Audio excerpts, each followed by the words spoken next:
Hello children, कैसे हैं आप लोग। तो आज हम लोग एक्स्ट्रा क्वेश्चंस की शुरुआत करने वाले हैं। जैसे कि मैंने आपको बताया था, एक्सरसाइजेस हम लोग खत्म कर चुके हैं, चैप्टर हम लोगों ने समझ लिया। अब कुछ चीज़ें ऐसी हैं जो कि आपके एक्सरसाइजेस में नहीं दी हुई हैं, जिसको मैं अब आपको यहाँ पे क्वेश्चंस बना के देने जा रही हूँ ताकि आपका पूरा चैप्टर तैयार हो जाए। ओके, तो शुरू करते हैं। पहला क्वेश्चन है आपका, व्हाट आर सेलेस्टियल बॉडीज। वैसे तो आप ये लोग ये सब पढ़ चुके हैं, क्लियर है। उसके बाद भी अगर आप इनको क्वेश्चंस के रूप में देखेंगे तो आपको मेमोराइज करने में आसानी होगी। ओके, तो आप सब जानते हैं सेलेस्टियल बॉडीज क्या होती हैं। वे सारी चीज़ें जो चमकती हैं आसमान में उनको सेलेस्टियल बॉडीज कहते हैं। Now let us see the answer. The sun, the moon and all those objects shining in the sky are known as celestial bodies. An example we have given sun, moon. ठीक है। Now second question is, where does the word planet came from? अब ये जो word planet है ये कहाँ से आया? Okay. Now the word planet came from, sorry I written it 2 times, from the Greek word planetae. ठीक है। अब ये जो planet word है ये Greek word से निकल के आया है। वो कौन सा word है? Planetae, and that means wanderers. मैंने आपको explain किया था wanderer का मतलब। Okay. Now describe inner planet and outer planets. ठीक है। inner planets क्या होते हैं और outer planets क्या होते हैं? ठीक है। inner planets are very close to the sun and are made up of rocks. Okay. अब यहाँ पे मैंने आपको अल्फ़ाबेट लिखा हुआ है, लेकिन आपको ऐसा बिल्कुल भी नहीं करना है। मैंने सिर्फ इसलिए लिखा है क्योंकि मुझे अपने बोर्ड का स्पेस एडजस्ट करना है। ओके, तो इसलिए आप कभी भी आंसर लिखेंगे तो आप ऐसा बिल्कुल भी नहीं करेंगे। अंडरस्टूड? तो M is Mercury, V is Venus, E is Earth, M is Mars. Right? तो आपको पूरे प्लैनेट्स का नाम लिखना है, Mercury, Venus, Earth, Mars. Clear? अब देखिए हम outer planets are very far from the sun. They are huge planets and they are made up of gas and liquids. ठीक है। इसके एग्जाम्पल मैंने आपको कौन से दिए हैं? Jupiter, Saturn, Uranus, Neptune. Okay, आपको ऐसा बिल्कुल भी नहीं लिखना है, आपको पूरे प्लैनेट का नाम लिखना है। Okay, I am repeating once more, you don't have to write in this way. Okay, clear? Now next question is, which planets have rings around them? What are these rings? ऐसे कौन से ग्रह हैं, ऐसे कौन से प्लैनेट्स हैं जिनके आसपास छल्ले पाए जाते हैं? ठीक है। और ये रिंग्स एक्चुअली हैं क्या? Clear? Now Jupiter, Saturn, Uranus, Neptune, जितने भी आउटर प्लैनेट्स होते हैं जो कि एस्टेरॉयड बेल्ट के उस तरफ होते हैं, उन सब के पास रिंग्स पाई जाती हैं। And these rings are belt of small debris. Debris क्या? ये जो स्पेस में जिसे कह सकते हैं फालतू की चीज़ें बिखरी रहती हैं। ठीक, ये क्या होता है? भाई कोई प्लैनेट एक्सप्लोड कर गया, उसके पीसेस हो गए, रॉक हो गए, मेटल हो गए, ये सब मिलकर डेब्रिस बनता है। ठीक, तो ये रिंग बस वही है, स्मॉल डेब्रिस की बेल्ट। और इसको हम किससे देखते हैं? टेलीस्कोप की मदद से। आप सबको पता है। ठीक है, टेलीस्कोप से हम दूर की चीज़ें देखते हैं। तो हमारे जितने भी एस्ट्रोनॉमर्स हैं उन्होंने जो कुछ भी पता लगाया इसकी मदद से पता लगाया, टेलीस्कोप। क्लियर? अब नेक्स्ट क्वेश्चन है, डिस्क्राइब द वर्ड जियोग्राफी। अभी हम लोग क्या पढ़ रहे हैं? हम लोग सोशल स्टडीज का जियोग्राफी सब्जेक्ट पढ़ रहे हैं। तो जियोग्राफी होता क्या है ये तो आपको पता होना ही चाहिए। Right? Now geography is a English word. ये एक इंग्लिश वर्ड तो है, लेकिन इसकी जो उत्पत्ति है वो ग्रीक वर्ड से हुई है। ठीक, it is English word but it has its origin in a Greek word which relates to the description of the earth. अब ये जो वर्ड है, ग्रीक वर्ड है, ये रिलेट होता है description of the earth. Description माने डिस्क्राइब करना, बताना। किसके बारे में? अर्थ के बारे में। ठीक है। अब यहाँ पे ये दो ग्रीक वर्ड से मिलके बनता है। पहला है आपका G, GE, G, that means earth. ठीक है। ज्योग्राफी में जो आपका GE वर्ड है ये, इसका मतलब क्या होता है? अर्थ। नाउ ग्राफिया, ये जो ग्राफिया आप देख रहे हैं, ठीक है, ग्राफिया मीन्स राइटिंग, यानी राइटिंग अबाउट द अर्थ और describing about the earth is known as geography. अब आपको समझ में आ गया जियोग्राफी क्या होता है? यस। अब देखिए अब इस जियो वर्ड को हमने किस प्रकार से तोड़ा हुआ है, 3 वर्ड्स में, इसको हम लोग समझते हैं। अब यहाँ पे जियो है, हमने इसे प्लस किया है क्योंकि this is going to connect with these 3 words. अब जब आपका जियो लोजी वर्ड्स के साथ मिल जाएगा, जैसे आप संधि करते हैं ना, संधि विच्छेद करो, संधि मिलान करो, वैसे ही यहाँ पे भी हम संधि मिलान कर रहे हैं। अभी ये टूटा हुआ, इसको हम जोड़ेंगे, तो जियो को जब हम लोजी से जोड़ देंगे तो ये बन जाएगा जियो लोजी, राइट। और जियोलॉजी का मतलब क्या होता है, स्टडी ऑफ द अर्थ, ठीक है। तो जियो जब लोजी से मिल गया तो वर्ड बना जियोलॉजी, और इसका मतलब हुआ अर्थ के बारे में अध्ययन करना, क्लियर। अब ये जियो वर्ड जब आपका मेट्री से मिल जाएगा, इसका वर्ड क्या बनेगा, जियोमेट्री। जियोमेट्री मतलब मेजरमेंट ऑफ द अर्थ, यानी अर्थ को नापना, ठीक है। इसका डायमीटर कितना है, ठीक है, ये कितनी बड़ी है साइज में, ये सब चीज़ें पता लगाना, उसको हम लोग किसके अंतर्गत करते हैं, जियोमेट्री। आप सब लोग मैथ्स में जियोमेट्री पढ़ते हैं, राइट। अब जब हमने जियो को ऑइड से जोड़ा, ये बन गया जियोइड। ये वर्ड से आप लोग फेमिलियर हैं, पहले भी पढ़ चुके हैं, ठीक है। इसका मतलब आपको अच्छे से पता है, resembling the shape of the earth, ठीक है। देखा आप लोगों ने किस प्रकार से एक छोटे से वर्ड ज्योग्राफी से आपको कितना कुछ सीखने को मिला, इंटरेस्टिंग है ना। ओके, तो अब जिस प्रकार से इतने क्वेश्चंस हैं, अब आगे हम लोग कुछ और क्वेश्चंस भी कंटिन्यू करेंगे, okay.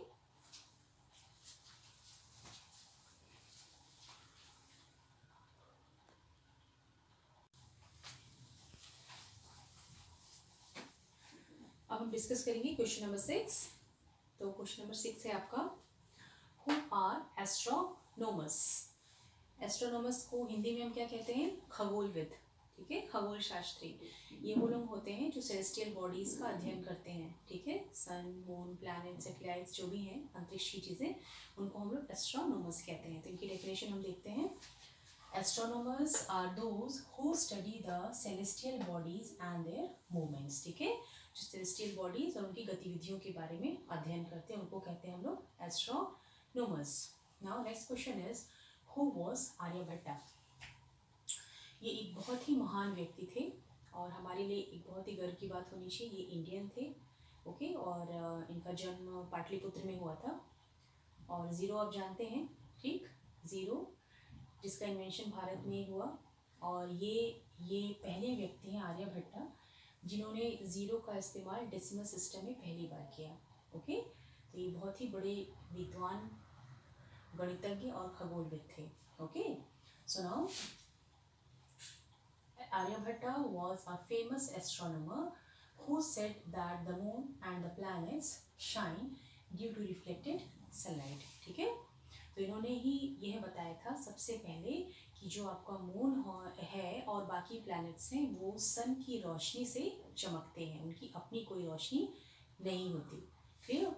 Now next question will see, why family of the sun is called the solar system.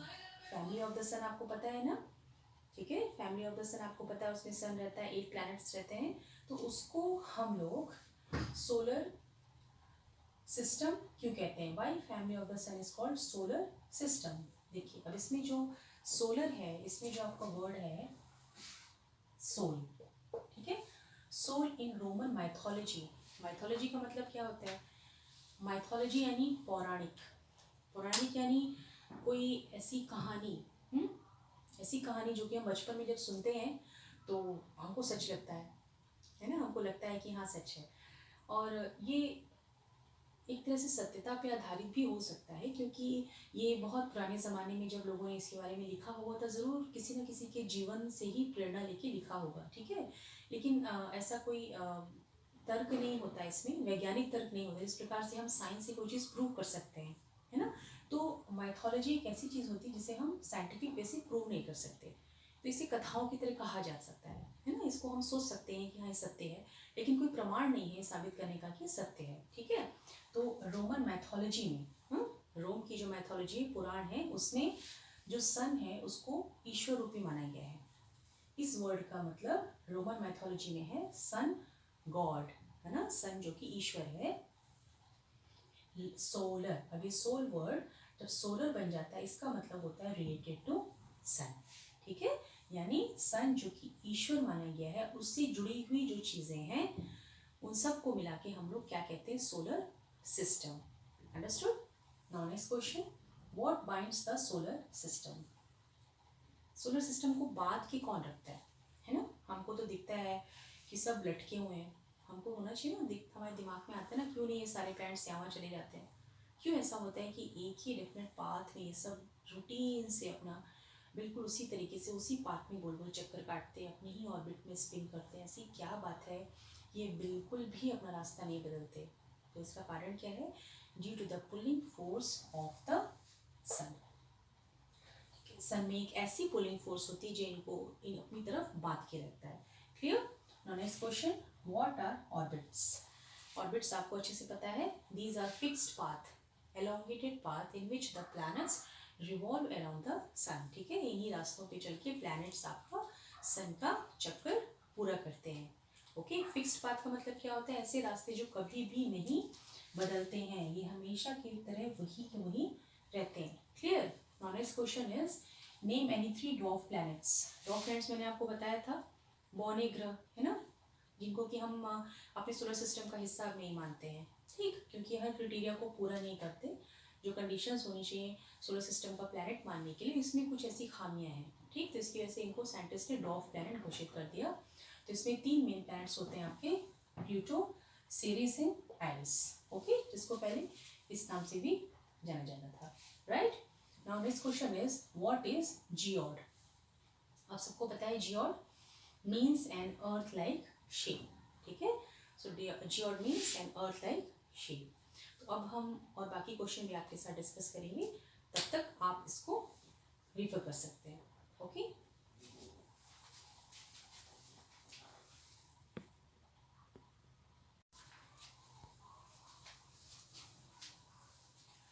Hello children, जैसे कि हम लोग पिछले 1-2 क्लासेस से कुछ एक्स्ट्रा क्वेश्चंस देख रहे हैं, तो आज हम लोग उसको फिनिश करते हैं। तो कुछ और क्वेश्चंस के साथ मैं आज आपके पास ये वीडियो लेकर आई हूँ। तो आज का पहला क्वेश्चन जो है वो हम देखते हैं, वो है फिल इन द ब्लैंक्स के रूप में, ठीक। तो पहला क्वेश्चन आप देख सकते हैं बोर्ड पे। First is, full moon is also known as dash night. Full moon को और हम क्या कह के पुकारते हैं? ओके, तो आप सबको पता है, आप सब चैप्टर पढ़ चुके हैं।